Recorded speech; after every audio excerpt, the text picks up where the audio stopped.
राधा माधव जय कुंज बिहारी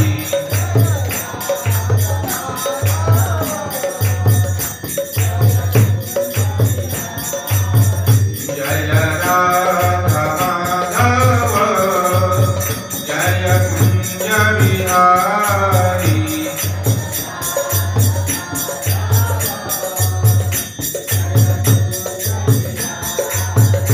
जय राधा माधव जय कुंज बिहारी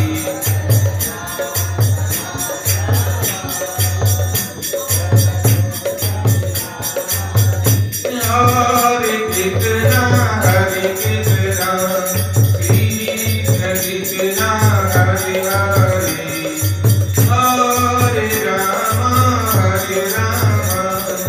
राम राम हरे हरे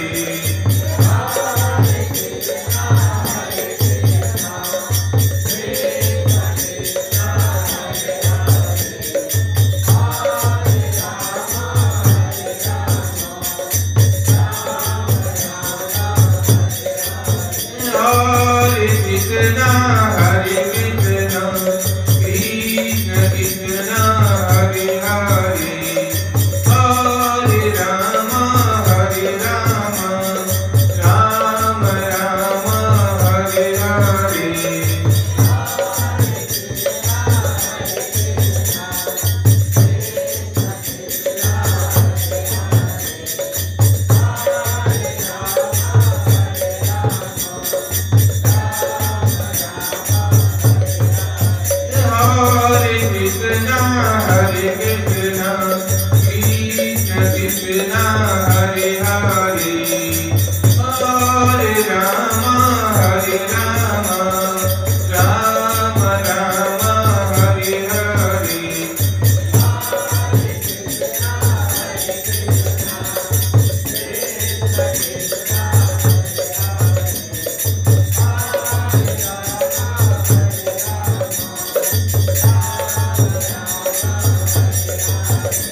हरे कृष्ण कृष्ण कृष्ण हरे हरे हरे राम राम राम हरे हरे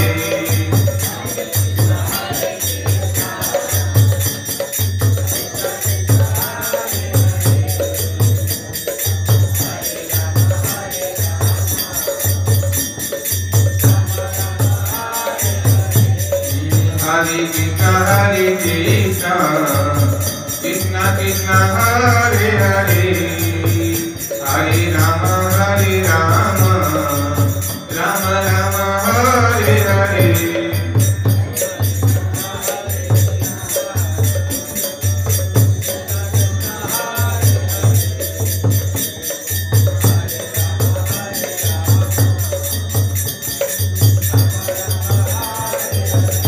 जय राधा माधव राधा माधव राधा माधव राधे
की, गौनिका सुंदर भगवान की, जगत गुरु पीर प्रभात की, निताय गौर प्रेमानंदी। ओम नमो भगवते वासुदेवाय। ओम नमो भगवते वासुदेवाय। ओम नमो भगवते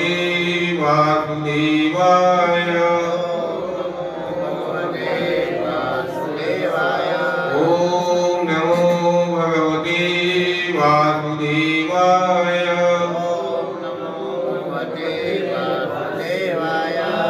नारायणं नमस्कृते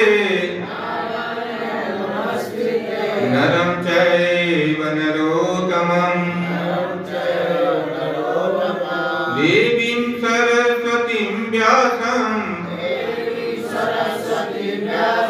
ततो जयो मुदीरये। नष्टप्रायेषु अभद्रेषु नित्यं भागवत सेवया। भगवती उत्तम श्लोके भक्तिर्भवति नैष्ठिके। कृष्णाय वासुदेवाय देवकी नंदनाय च नंदगोपकुमाराय गोविंदाय नमो नमः। हरे कृष्ण कृष्ण कृष्ण हरे हरे हरे राम राम राम हरे हरे। हरे कृष्णा। तो आज के इस शुभकालीन सत्र में श्रीमद् भागवतम के क्लास में आप सभी वैष्णव भक्तों का स्वागत है। आज कंटो 6 और अध्याय 9 क्या शुरुआत हो रहा है। कंटो 6 अध्याय 9 और श्लोक संख्या 1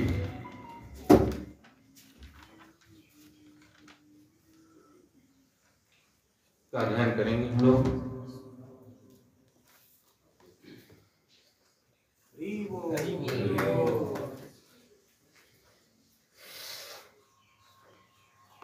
श्लोक हम बोलते हैं तो रहिएगा। तस्य आसन विश्वरूपस्य शिरांसि त्रीणि भारत सोमपीठं सुरापीठम् अन्नादम् इति सूत्रम्। तस्य आसन विश्वरूपस्य शिरांसि त्रीणि भारत सोमपीठं सुरापीठम्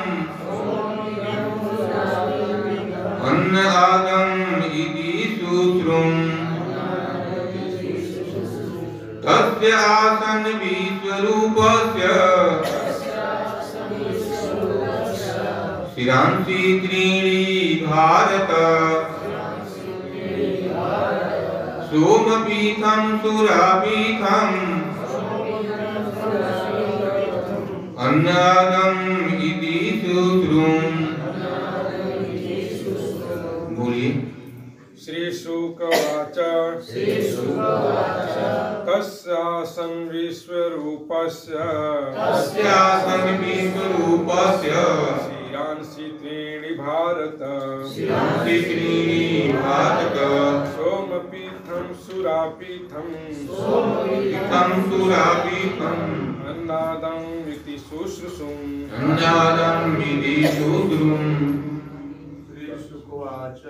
श्री शुकवाच तस्यासन् विश्वरूपस्य शिरांसि त्रीणि भारत ओम पीतम सुरापीठम अनादमिति सुश्रुतम् तस्यासन् विश्वरूपस्य शिरांसि त्रीणि भारत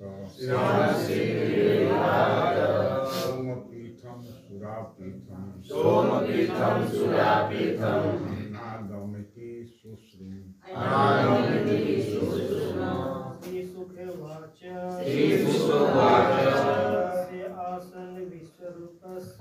तस्यासन् विश्वरूपस्य शिरांसि त्रीणि भारत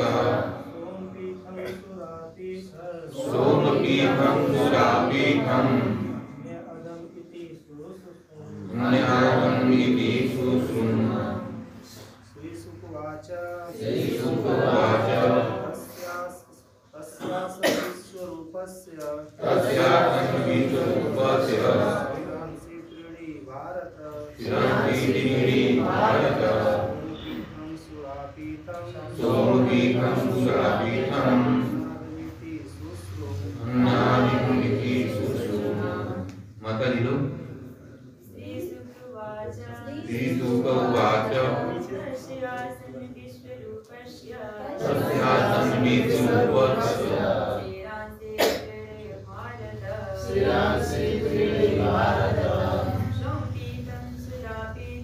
सोमपीठं सुरापीठम्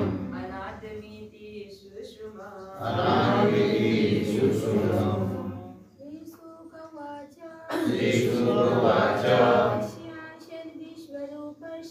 तस्यासन् विश्वरूपस्य शिरांसि त्रीणि भारत सोमपीठं सुरापीठम् अन्यादम् इति सुश्रुतम्। श्री शुक उवाच तस्यासन् विश्वरूपस्य शिरांसि त्रीणि भारत सोमपीठं सुरापीठम् अन्यादमिति सुश्रुतम्। अब शब्दार्थ इस प्रकार है। श्री शुक उवाच श्री सुखदेव गोस्वामी ने कहा तस्य उसका आसन थे विश्वरूपस्य देवताओं के पुरोहित विश्वरूप को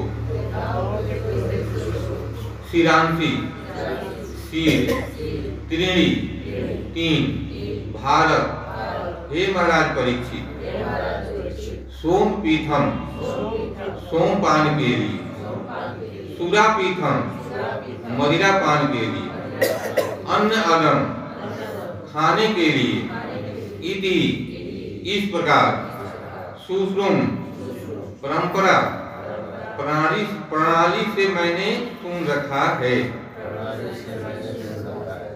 अब तात्पर्य जीवन की स्थिति भक्तिवेदांत स्वामी श्रील प्रभुपाद जी के द्वारा जगद्गुरु श्रील प्रभुपाद की श्री सुखदेव गोस्वामी ने आगे कहा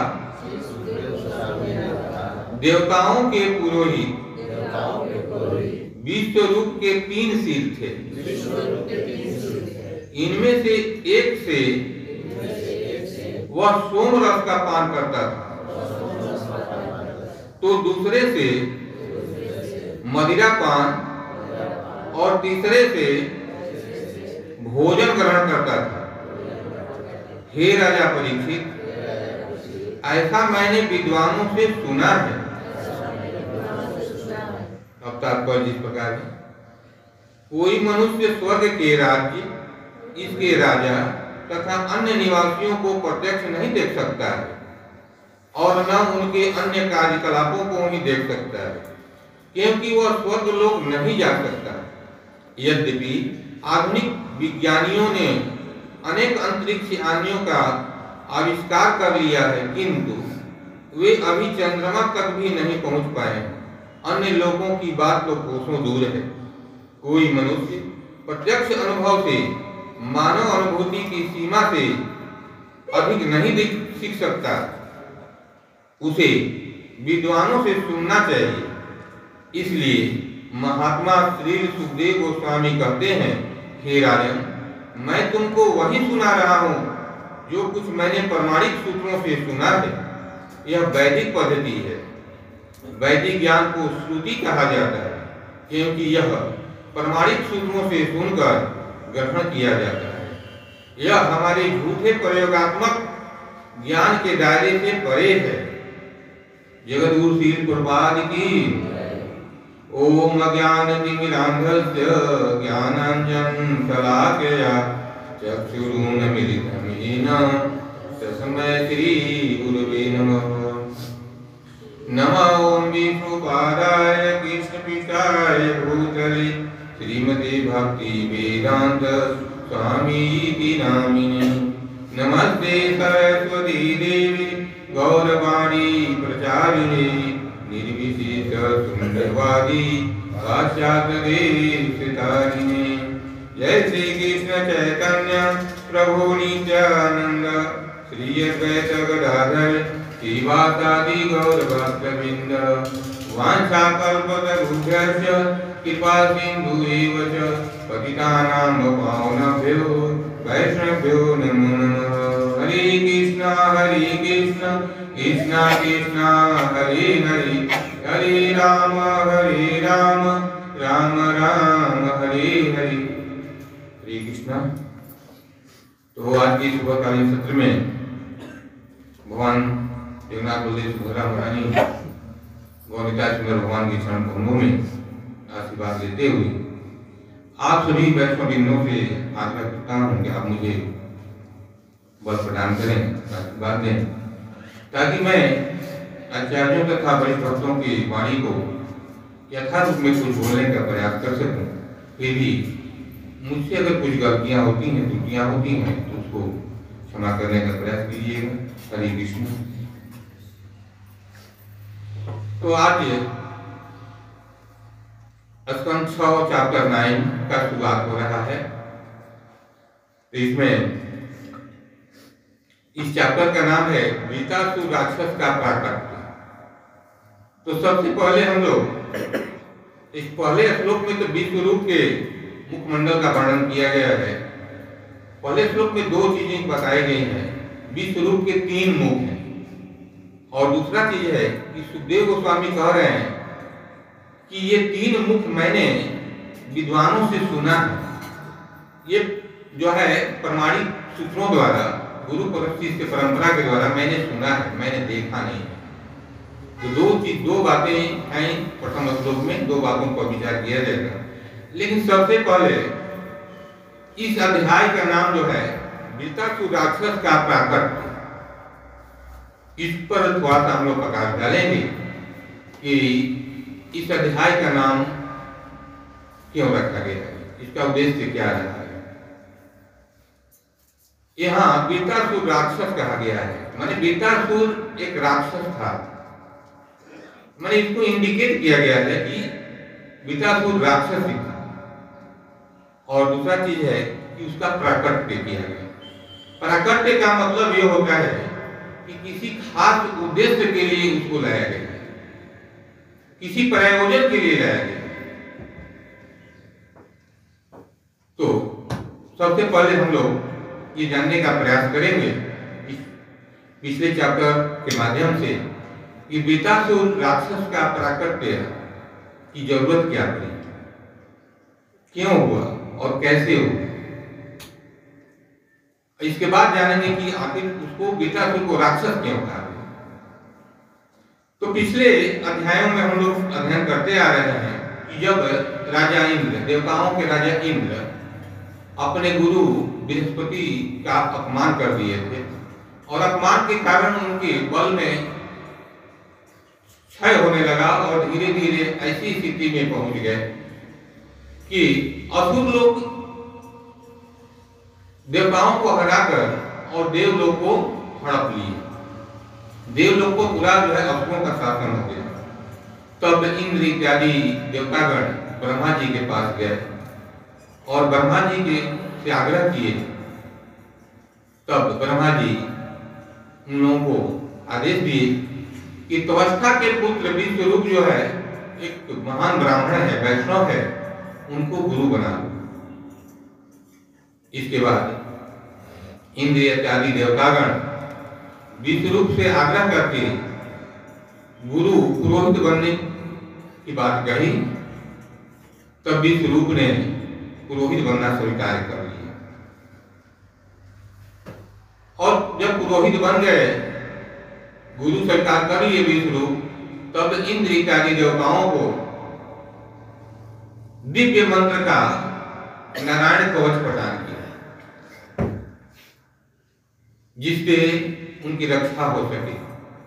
अब इस नारायण कवच को धारण करके भगवान के विभिन्न स्वरूपों का, विभिन्न उनके अस्त्रों का, विभिन्न अंगों का स्तुति करते हुए पुनः बल को प्राप्त किए देवतागण, और फिर अस्त्रों से अपना स्वर्गलोक छीन लिए और पुनः जो है अपने स्वर्गलोक को प्राप्त किया। मैंने इंद्र पुनः जो है अपने स्वर्गलोक का राजा बन गए। इसके बाद इंद्र को इच्छा हुई कि मैं अपने यश को बढ़ाने के लिए एक यज्ञ का आयोजन करें। इस प्रस्ताव को विश्वरूप के पास ले गए इंद्र, राजा इंद्र, कि मुझे अपने यश को और बढ़ाने की इच्छा है, मैं एक यज्ञ करना चाहता हूं। तब विश्वरूप के आदेशानुसार यज्ञ का आरंभ हुआ, यज्ञ प्रारंभ हुआ। इधर यज्ञ प्रारंभ की बात असुर लोग सुन गए कि देवता इत्यादि गण इंद्र यज्ञ प्रारंभ कर रहे हैं, और असुर लोग भली भांति जानते हैं कि देवताओं का बल जो है यज्ञों के माध्यम से आता है। जैसा कि आप लोग सुन चुके हैं हिरण्याक्ष के बारे में। हिरण्याक्ष कहता था कि देवताओं को बल जो है यज्ञों से मिलता है, इसलिए वो पृथ्वी लोक को ही पाताल लोक में ले चला गया, छुपा लिया। तो यहाँ असुर लोग में खलबली मच गई कि पुनः जो है ये यज्ञ कर रहे हैं, देवतागण को पुनः अधिक बल मिलने लगेगा, तो कोई उपाय किया जाए ताकि इनका यज्ञ सफल न हो सके। आपस में मीटिंग की। मीटिंग करने के उपरांत उन लोग पता चल गया कि जो विश्वरूप की माता है, त्वष्टा की पत्नी, वो किसी दैत्य की पुत्री है। रचना, उनका नाम था रचना, किसी दैत्य की पुत्री है। इस प्रकार अब निर्णय हुआ कि कोई असुर अगर जाए और बता दे विश्वरूप को कि तुम्हारी माता एक दैत्य की पुत्री है, तो हो सकता है कि हम लोगों के प्रति भी उनका प्रेम जागृत और हम लोगों के लिए भी कुछ करे। तब उसमें से एक असुर विश्वरूप के पास गए और इस बात को बताया कि आपकी माता एक दैत्य की पुत्री है, इसलिए आप हमारे लिए भी उतना ही प्रिय है। आप दैत्यों के कल्याण के लिए भी कुछ कार्य कीजिए, हम लोग के लिए कल्याण के लिए भी कुछ कार्य कीजिए। तो विश्वरूप को अपना तो लगने लगा, अपने प्रति कुछ मोह हो गया, लेकिन वो गुरु तो देवताओं के थे। तो इस प्रकार जब वो यज्ञ में आहुति देना शुरू किए, तो एक आहुति इंद्र के लिए दे रहे थे और दूसरा आहुति जो है मन ही मन दैत्यों के लिए देते थे। अब यज्ञ से जो आहुतियों से जो बल बढ़ना था, अब वो जो है तो धीरे धीरे क्या हो रहा था कि बल नहीं बढ़ रहा था। आहुति को आहुति दिया जा रहा था, विश्वरूप लगातार आहुति देते जा रहे थे, लेकिन देवताओं का बल नहीं बढ़ रहा था। जैसे कहा जाए कि मान लीजिए 1000 आहुति दे दी देवताओं के लिए और 1000 पुनः जो है दैत्यों के लिए दे दी, तो प्लस 1000 माइनस 1000 इक्वल टू 0। इसका मतलब उसका फल क्या हो गया? शून्य हो गया। उससे कोई भी फायदा देवताओं को नहीं हो रहा था। जब काफी देर के बाद इंद्र देखे कि हम लोगों की में बल की वृद्धि नहीं हो रही है, आखिर क्या बात है कि हम लोग इतनी आहुति दे रहे हैं और हम लोगों के बल में वृद्धि नहीं हो रही है। तब वह निरीक्षण करने लगा, राजा इंद्र निरीक्षण करने लगे कि आखिर आहुति ये कैसे दे रहे हैं। तो उनको स्पष्ट हो गया कि ये आहुति जो है एक हम लोग के लिए दे रहे हैं और दूसरा आहुति जब दे रहे हैं तो राक्षसों के लिए दे रहे हैं, दैत्यों के लिए दे रहे हैं। इसलिए जितना प्लस होना चाहिए उतना माइनस हो जा रहा है और इसका फल कुछ प्राप्ति नहीं हो रहा है। तब राजा इंद्र को क्रोध आ गया और क्रोध करके विश्वरूप के सिर को काट दिए। विश्वरूप के 3 सिर थे और 3 सिरों को काट दिए, यानी विश्वरूप का हत्या कर दी। जब यह बात विश्वरूप के पिता त्वष्टा को पता चला कि विश्वरूप का हत्या जो है इंद्र द्वारा कर दिया गया है, वध कर दिया गया है, तब वो बहुत ही क्रोधित हुए, बहुत क्रोधित हुए और क्रोध में के कारण उठान लिए कि मैं एक ऐसे मनुष्य का जन्म दूंगा जो इंद्र को मार सके। इसके लिए वो यज्ञ प्रारंभ किए ताकि एक ऐसे पुत्र की प्राप्ति हो कि जो इंद्र को मार सके। और यज्ञ के उपरांत यज्ञ में मंत्र पढ़ना शुरू किए। हालांकि भगवान की इच्छा से, सरस्वती जी की कृपा से उस मंत्र का प्रतिकूल प्रभाव था कि इंद्र ही वृत्रासुर को मारेंगे बाद में। तो मंत्र पढ़कर वो जो है एक पुत्र को प्राप्ति किए, एक पुत्र की प्राप्ति किए। बहुत विशाल काय जो है शरीर का दैत्य उत्पन्न हुआ। कहा जाता है कि अगर कोई बाण अगर छोड़ता है धनुष में तो तीर जितना दूर तक जाता है तो उसका शरीर, उस दैत्य का शरीर रोज दिन प्रतिदिन उतना बढ़ता जाता है, इतना विशाल काय था। इसलिए त्वष्टा ने उसका नाम वृत्रासुर रखा, उसका नाम जो है वृत्रासुर रखा। जब वृत्रासुर उत्पन्न हो गया तब जो है उसको आदेश दिए कि तुम्हारे भाई विश्वरूप का वध जो है इंद्र ने किए थे, इसलिए तुम उसका बदला लेने के लिए तैयार रहो। इस प्रकार वृत्रासुर का प्राकट्य होगा। तो प्रथम चीज यह हम जाने कि वृत्रासुर का प्राकट्य किया होगा। दूसरी चीज कि यहाँ इंडिकेट किया गया कि वृत्रासुर एक राक्षस था। पिछले अध्यायों से हम लोग सुनते आ रहे हैं कि असुर लोग देवताओं पर आक्रमण किए और फिर देवता लोग असुरों से अपना राजपाट लिए।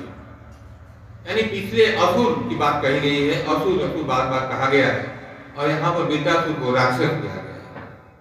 तो थोड़ा सा हम जानने का प्रयास करेंगे कि असुर और राक्षस में क्या अंतर है।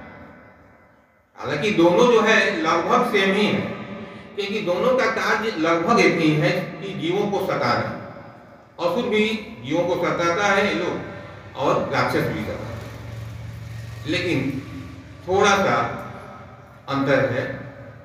असुर हमेशा जो है देवताओं से युद्ध करते हैं, वो हमेशा चाहते हैं कि स्वर्ग लोक को हम लोग प्राप्त कर लें। वो आम पब्लिक को, आम जीवों को तबाह नहीं करते हैं। उनकी लड़ाई जो है हमेशा जो है देवताओं से ही होती रहती है, क्योंकि समुद्र मंथन में बात आती है कि समुद्र मंथन में दोनों बराबर बराबर मेहनत करके और मंथन किए थे और उसमें से जो अमृत कलश निकला था उसको भगवान की कृपा से देवताओं में वितरित कर दिया गया था।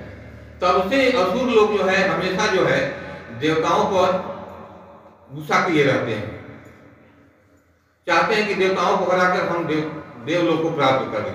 इसलिए बार बार जो है असुर लोग जो है देवताओं से ही युद्ध करना चाहते हैं, देवताओं के ही साथ राजपाट को लेना चाहते हैं।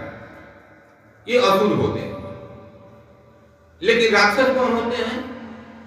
राक्षस जंगलों में रहते हैं और उनका काम होता है कि ऋषि मुनियों, धर्मात्मा पुरुषों या अन्य जीवों को कष्ट पहुंचाना, उनको मारना, पीटना, लूटना, ये काम होता है राक्षसों का।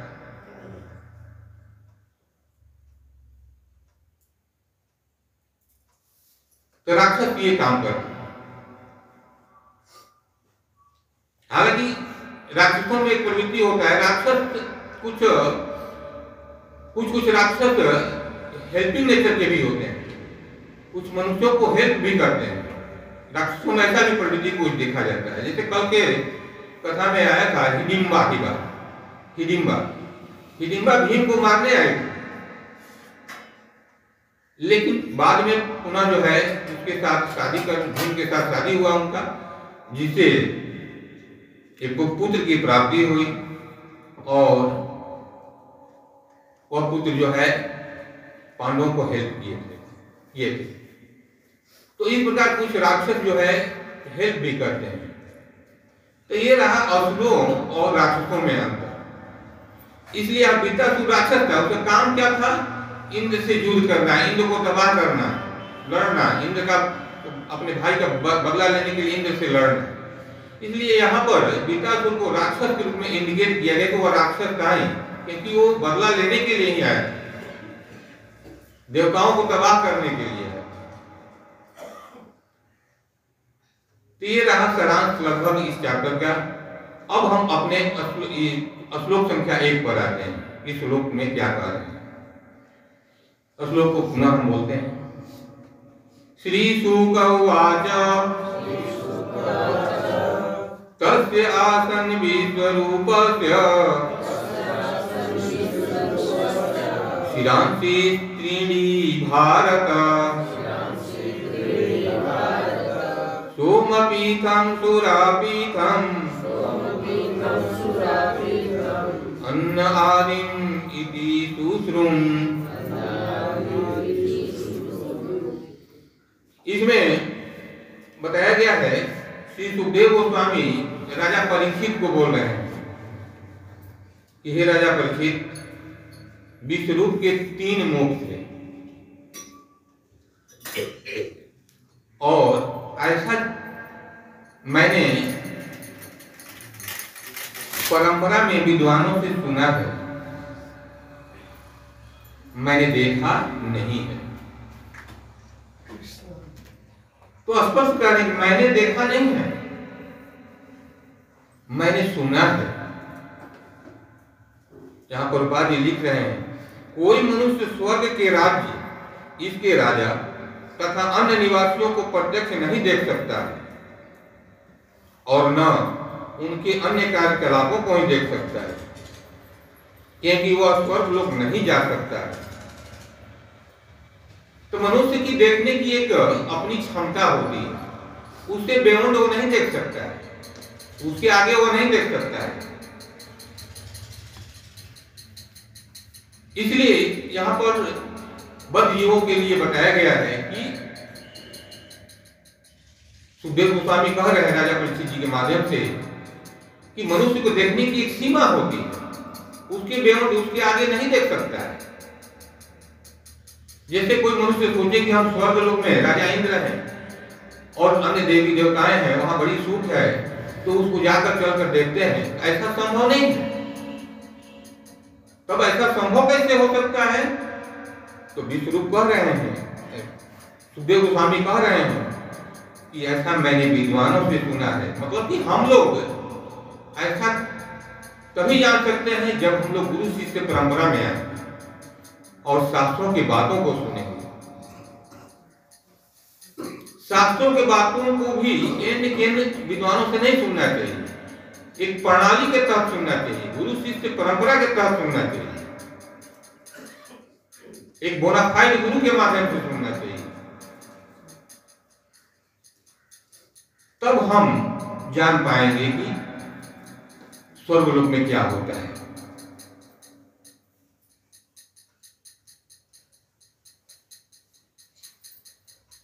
विद्वान लोग, वरिष्ठ वैष्णव आचार्य लोग हमेशा जो है शास्त्रों की बातों को ही बताते हैं, इधर उधर की बातों को नहीं बताते हैं। इसलिए हम लोगों को गुरु शिष्य परंपरा में ही आकर और हमेशा श्रवण करना चाहिए।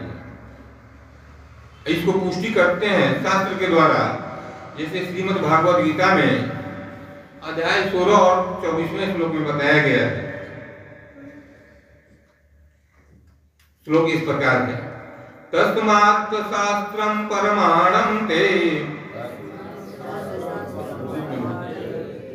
कार्य अकार्य व्यवस्थितो ज्ञात्वा शास्त्र विधानोक्तम्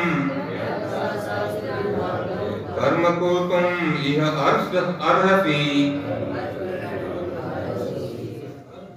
इसका अर्थ बताया जाता है कि मनुष्य को यह जानना चाहिए कि हमारा क्या कर्तव्य है, क्या अकर्तव्य है, यह शास्त्रों के विधान से ही जानना चाहिए। तभी वह अध्यात्म में क्रमशः ऊपर उठ सकता है। और बिना अध्यात्म के कोई चाहे कि हम स्वर्ग लोक को देख सकें तो नहीं देख सकता है। इसलिए गुरु शिष्य परंपरा में ये बताया गया है कि शास्त्रों के विधि विधानों के अनुसार ही हम लोग जानेंगे कि हमें क्या करना है, क्या नहीं करना है। तभी जो है हमारे अंदर दिव्य ज्ञान आएगा और हम दिव्य ज्ञानों से, शास्त्रों के बताए गए बातों से हम लोग उस चीज का अनुभव करेंगे, समझेंगे, जानेंगे। ऐसे साधारण आंखों से नहीं देखा जा सकता है। भागवत गीता अध्याय 7 और श्लोक संख्या 10 में भी भगवान खुद कह रहे हैं, बीजम मां सर्वभूतानां विधि पाठ सनातनम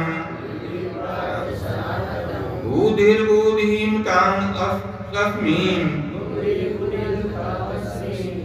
तेजस्वीनाम अहम्।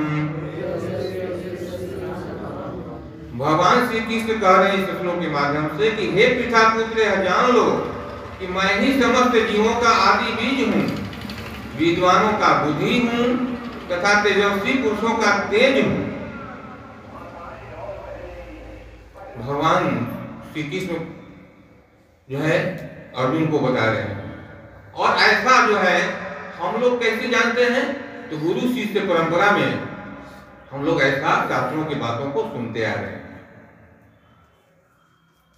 ऐसा अपने से नहीं जान सकते हैं। तब हम लोग अनुभव करेंगे, तब हम लोग जानेंगे कि वास्तविकता क्या है, भगवान कौन है, आखिर जो विद्वानों का बुद्धि कहाँ से आता है, तेजस्वी पुरुषों का तेज कहाँ से आता है। हरे कृष्णा कृष्णा कृष्णा हरे हरे, हरे राम राम राम हरे हरे।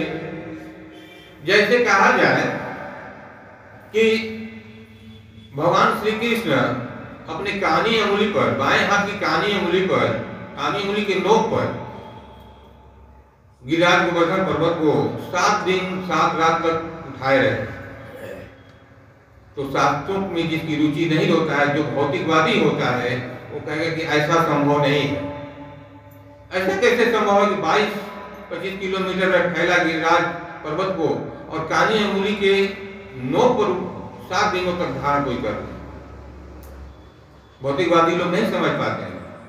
लेकिन उनसे पूछा जाए कि बताइए आज के पेपर में क्या निकला है, तो कहेंगे कि रूस ने यूक्रेन पर जो है तो 4 बम गिराया है। तो कहा जाए कि इसको मानते हैं आप, सही है? हाँ, आज पेपर में दिया है ना, पेपर में स्पष्ट दिया है कि 4 बम गिराया है रूस ने यूक्रेन पर। अब देखिए, उस पेपर की बात को मान लेता है, लेकिन शास्त्रों की बातों को वो नहीं कहता है, नहीं मानता है। जबकि वो से पूछा जाए क्या यूक्रेन को देखे हो, जो बम वर्षा हो रही थी उसको देख रहे हो कि भाई बम तुम्हारे सामने गिर रहा है, लेकिन उसको वो मानेगा क्योंकि पेपर में दिया है। पेपर में जबकि ये भी बात आता है अगले दिन कि इसका खंडन किया जाता है, इसका खंडन किया जाता है। लेकिन शास्त्रों में ऐसा नहीं होता है।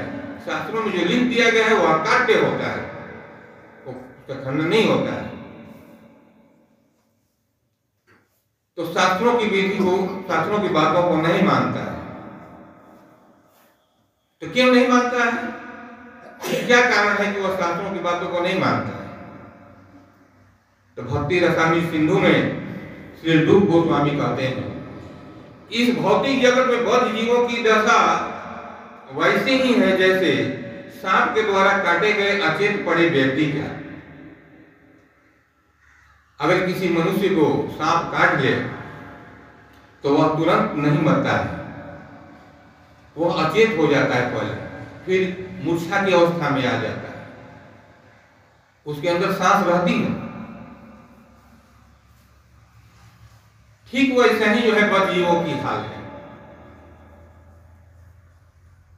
लेकिन जब जो सांप काटे हुए मनुष्य का अचेत जो पड़ा रहता है, तो जो सपेरा जो है, जो सांप झाड़ने वाला होता है, मंत्र के द्वारा जो झाड़ता है, अगर मंत्र पढ़ता है, ऐसा देखने को मिलता है, सुनने को मिलता है समाजों में, गांवों में, कि अगर मंत्र पढ़ता है तो सांप का विष खत्म हो जाता है और पुनः वह आदमी उठ जाता है, ठीक हो जाता है। ठीक वैसा ही बद्ध जीवों की हाल है। यह माया रूपी सर्प जो है डस ली है और हम लोग अचेत पड़े हुए हैं, मूर्छा की अवस्था में पड़े हुए हैं। इसलिए हम लोग जान नहीं पाते हैं कि क्या चीज है, क्या वास्तविकता है। और जिस प्रकार मंत्र पढ़कर उस सांप काटे हुए व्यक्ति को ठीक कर लिया जाता है, ठीक उसी प्रकार हम लोग भी इस माया रूपी सर्प को जो है कैसे हटा सकते हैं? इस महामंत्र के उच्चारण से कर सकते हैं।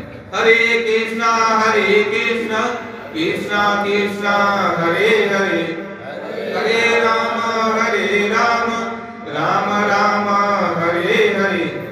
तो इस माया रूपी सर्प को हम लोग को हटाना है, तो हम लोग को हमेशा जो है महामंत्र का जप करते रहना चाहिए, तभी संभव है। और जब माया रूपी सर्प जो है हट जाएगा, तब हम लोग देख सकते हैं, तब हम लोग सुन सकते हैं, उसको स्वीकार कर सकते हैं।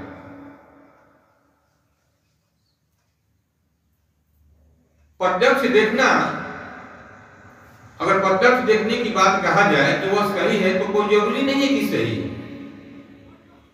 जैसे मान लीजिए कि बहुत सारे इलेक्ट्रोमैग्नेटिक रेडिएशंस होते हैं, जैसे अल्ट्रावायलेट रे, जिसको हिंदी में कहते हैं पराबैंगनी किरणें हैं, तो उसको कोई आंखों से नहीं देखता है। किसी पेशेंट का अल्ट्रासाउंड होता है, एक्सरे अल्ट्रासाउंड होता है, तो अल्ट्रासाउंड से उसका फिगर खींच लिया जाता है उसके शरीर के अंदर के पार्ट में। लेकिन कोई कहे कि उसको स्वीकारता है कि नहीं, यह जो है उसी व्यक्ति के शरीर का यह फिगर है, स्वीकारता है। लेकिन कोई कहे कि उस अल्ट्रावायलेट रेज को क्या तुम देखे हो? कैसे देख रहे हो कि वो जाकर वो फोटो खींच रहा है? तो कहेगा कि नहीं देखे, लेकिन वो स्वीकारता है क्योंकि बुक में लिखा गया है ऐसा कि अल्ट्रावायलेट रेज होता है और उसका फोटो खींचता है।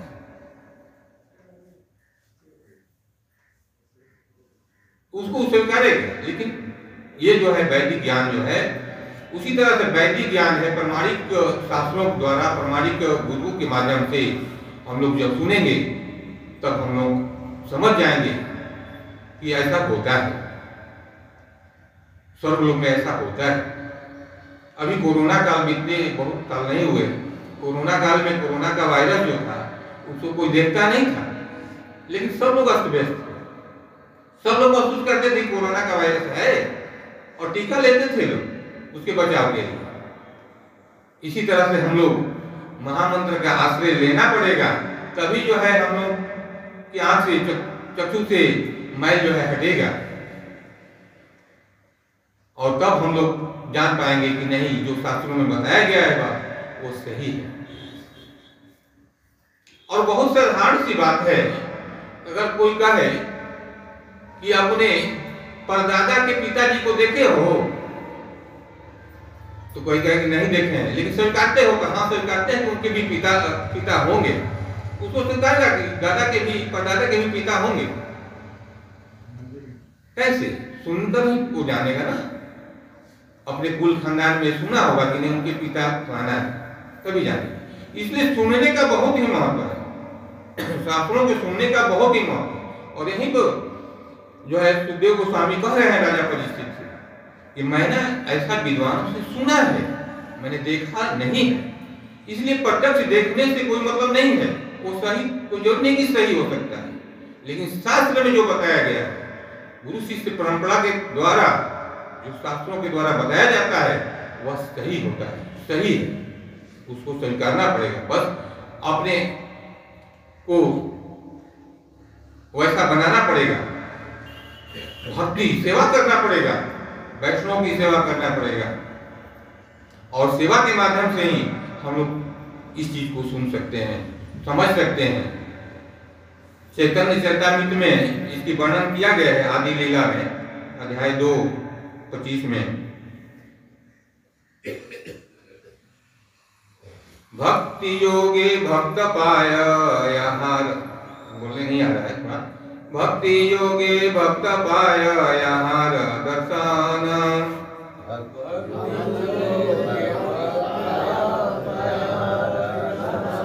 भक्ति योगे भक्त पाय यहाँ दर्शन,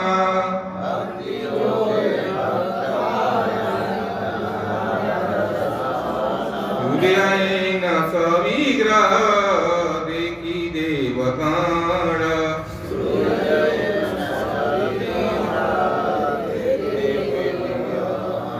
चैतन्य की हमें बोलने नहीं आ रहा है कुछ, लेकिन प्रयास कर रहे हैं।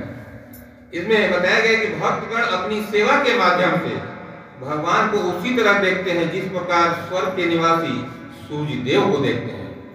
इसलिए इस श्लोक के माध्यम से हम लोगों को भी भगवान भक्तों की सेवा में लगे रहना चाहिए, गुरु शिष्य परंपरा में आना चाहिए, दासानुदास का अनुसरण करना चाहिए।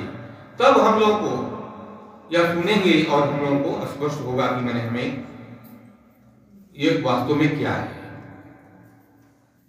तो ये रहा बात श्री सुखदेव गोस्वामी जो कह रहे हैं कि ऐसा विद्वानों से मैंने सुना है, तो वह निश्चित है कि ऐसे गुरु शिष्य परंपरा में ही हम लोगों को सुनना चाहिए और उसको स्वीकारना चाहिए। और कैसे स्वीकारेंगे जब ये स्वीकार। अब दूसरा इसमें बात है कि विश्वरूप के 3 मुख हैं। यहाँ विश्वरूप के 3 मुख हैं। 3 मुख, और तीनों मुख से क्या कर रहे हैं? कह रहे हैं सोम पीठम सुरा पीठम अन्न आदिम सुश्रुम। माने सोम पीठम, एक मुख से क्या कर रहे हैं कि सोम रस का पान करते हैं, और दूसरे मुख से सुरा पीठम मद्यपान कर रहे हैं, और तीसरे मुख से अन्न इत्यादि ग्रहण करते हैं अपने शरीर को ठीक रखने के लिए। तो थोड़ा हम लोग प्रकाश डालेंगे कि सोम रस क्या है और सूरा रस क्या है।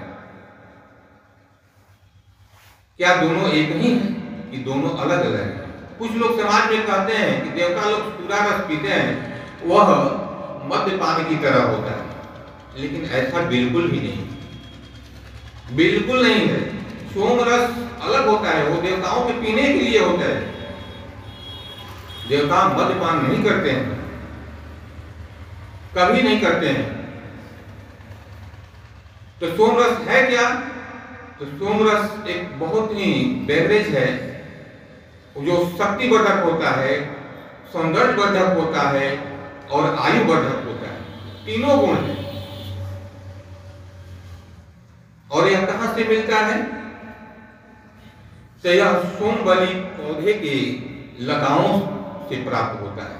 सोमबली पौधा जो है उसकी पत्तियां नहीं होती हैं, और सोमबली पौधा जो है भारत में हिमाचल प्रदेश या राजस्थान के कुछ पहाड़ी क्षेत्रों में प्राप्त होता है, वैसे अफगानिस्तान में ये प्राप्त होता है। तो सोमबली पौधा के लताओं को पीसकर और उसमें दूध और दही मिलाकर देवतागण उसको ग्रहण करते हैं। अब देखिए, दूध और दही यहां मिला दिया गया, वह मद्यपान नहीं हो सकता है, मदिरापान नहीं हो सकता है। कभी कोई कह सकता है यहाँ कि भांग में तो दूध मिलाया जाता है, लेकिन उनसे पूछा जाए कि क्या भांग में दही मिलाया जा सकता है, तो कतई नहीं मिलाया जा सकता है।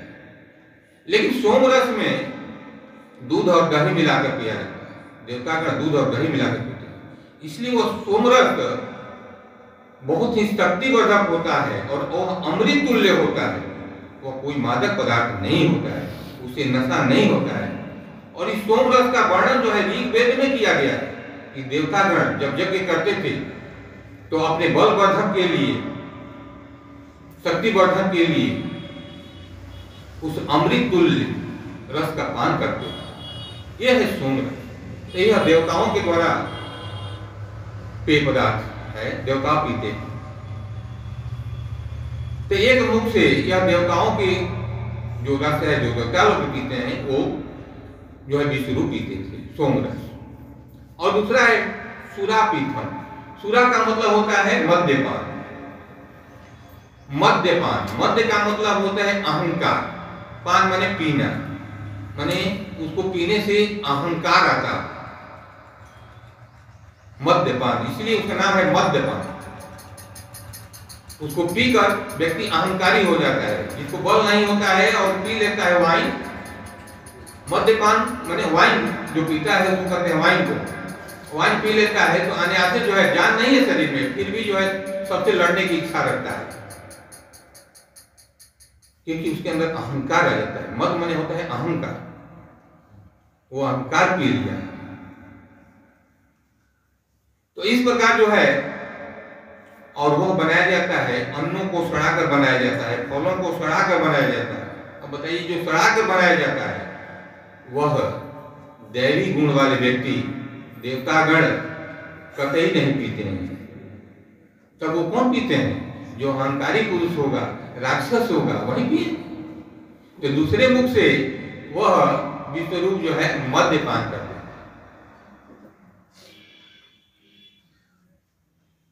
और तीसरे मुख से क्या करते थे? तो वह अन्न इत्यादि ग्रहण करते थे, भोजन ग्रहण करते थे। तो ये तीनों मुखों की उनकी अलग अलग विशेषता था। तो तीसरे मुख से वो अन्न ग्रहण करते थे। हरे कृष्णा कृष्णा कृष्णा हरे हरे, हरे राम राम राम हरे हरे। तो आज के इस श्लोक के माध्यम से हम लोग यही समझे कि वो तीन उनके मुख थे, यानी उनकी देवताओं की तरफ भी आकृष्टता था, असुरों के प्रति भी आकृष्टता था। यह स्पष्ट हो रहा है उनके मुख से। और यहाँ पर सुखदेव गोस्वामी कह रहे हैं कि मैंने ये विद्वानों से सुना है, यानी इसका मतलब हुआ कि हम लोगों को, हम बद्धियों को किसी प्रमाणिक परंपरा में आना हो चाहिए और प्रमाणिक गुरु से प्रमाणिक शास्त्रों की बातों को सुनना चाहिए। और जब ऐसा सुनेंगे तब हमारे अंदर वही सेवा भावना आता है, और सेवा भावना आएगा तब जो है हम लोग अंतरात्मा से, अपने फिर अंतरात्मा के आवाज से, शास्त्रों की बताए गए बातों के कारण हम लोग फिर जो है अपने दिव्य चक्षु से हम लोग जो है स्वर्गलोक की बात, देवताओं की बात हम लोग समझ सकेंगे, जान सकेंगे। इसीलिए कहा जाता है सुनना बहुत जरूरी है। कहते हैं स्वर्णम कीर्तनम विष्णु स्मरणम पाद सेवनम अर्चनम वदनम दास्यम सांख्य आत्मनिवेदनम। यानी शुरुआत में सबसे पहले क्या करना है? सुनना है। और कैसे सुनना है? तो प्रमाणिक संप्रदाय में, प्रमाणिक गुरु द्वारा और प्रमाणिक ग्रंथों की बातों को सुनना है। और सुनने के बाद कीर्तन करता है आदमी, और कीर्तन करने से फिर आगे जो है हमें वैसे जो है भक्ति मिलता है। और भक्ति के माध्यम से तब हम समझ सकते हैं कि भगवान का रूप होता है, भक्ति भगवान एक रूप में है। और तब जो है हम लोग आगे जो है बताए गई बातों को के माध्यम से और आगे स्वर्गलोक देवलोक की बातों को हम लोग समझ सकते हैं। श्री जिंगार बोले सुना महारानी की, गौर निताई सुंदर भगवान की, जगत गुरु तेज कुर्बान की। हरे कृष्णा। आज की कथा इतना ही है, इसके बाद आगे जो है फिर और आगे। हरे कृष्णा। हरे कृष्णा कृष्णा कृष्णा हरे हरे, हरे राम राम राम हरे हरे। हरे कृष्णा। तो आज हमारा परम सौभाग्य है कि आज संध्या में, और यहाँ तक उम्मीद है कि कल अगले 2 दिन तक भी ये जो अनंत कृष्ण महाराज जी का आगमन हो रहा है मुंबई से, समय उनका संग प्राप्त होगा। बहुत सुंदर। अगर समय से आ जाते हैं महाराज जी तो आज संध्या का जो क्लास है वो भी भोजनेश अनंत कृष्ण महाराज के द्वारा किया जाएगा। हरे कृष्णा।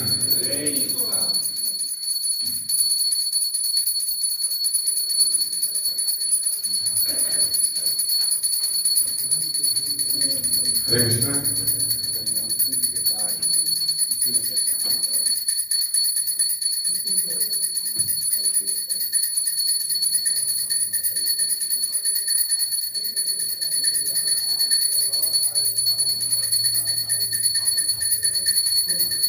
हरे कृष्णा। तो हमारे सेंटर के बहुत पुराने भक्त हैं, जब से सेंटर की शुरुआत हुई थी उस राम जानकी मंदिर से, तो हमारे पुराने भक्त थे अंतुल जी, जिनका स्वर्गवास हो गया था। उनका जो ब्राह्मण भोज है 13 मई को, 1 तारीख को है, 1 मार्च को है। तो इतने सीनियर भक्त थे, बहुत श्रद्धा थी, यहाँ भी आते थे। वो चलने के लिए पैर में छत्ता नहीं थी, फिर भी आते थे चल के इतना सुनने के लिए। बहुत प्रेमित है पिता की, जब करते थे हमेशा। तो हम भक्तों के लिए उनका आमंत्रण है 1 मार्च को 11 बजे 3 से सभी लोग वहाँ पहुँचेंगे। हरे कृष्ण।